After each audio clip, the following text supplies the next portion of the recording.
sin su sol en alguna mañana.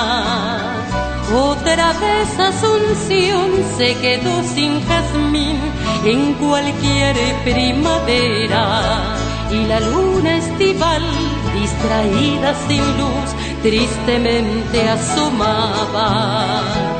La bahía llevó camalotes quizás a su playa desnuda, y su canto sin voz, serenata de amor, su destino esperaba. Pregunte al que pasó el motivo real de tanta quietud. Yo no sé en realidad, contestó sin mirar una sombra viajera.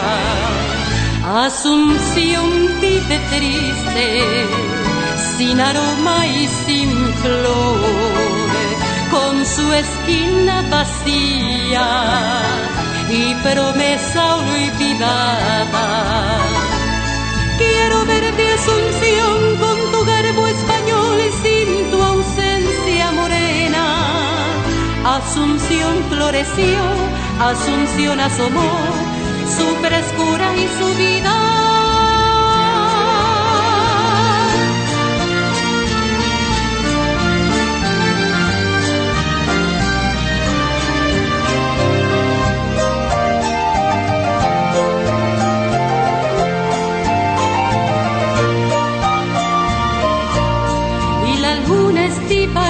Distraída sin luz, tristemente asomaba.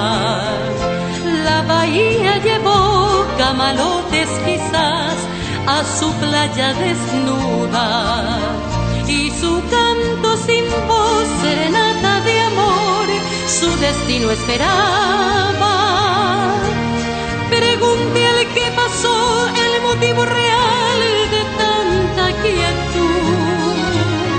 Yo no sé en realidad, contestó sin mirar una sombra viajera. Asunción vive triste, sin aroma y sin flor, con su esquina vacía y promesa olvidada. Quiero verte, Asunción, con tu garbo español y sin tu ausencia morena. Asunción floreció, Asunción asomó su frescura y su vida.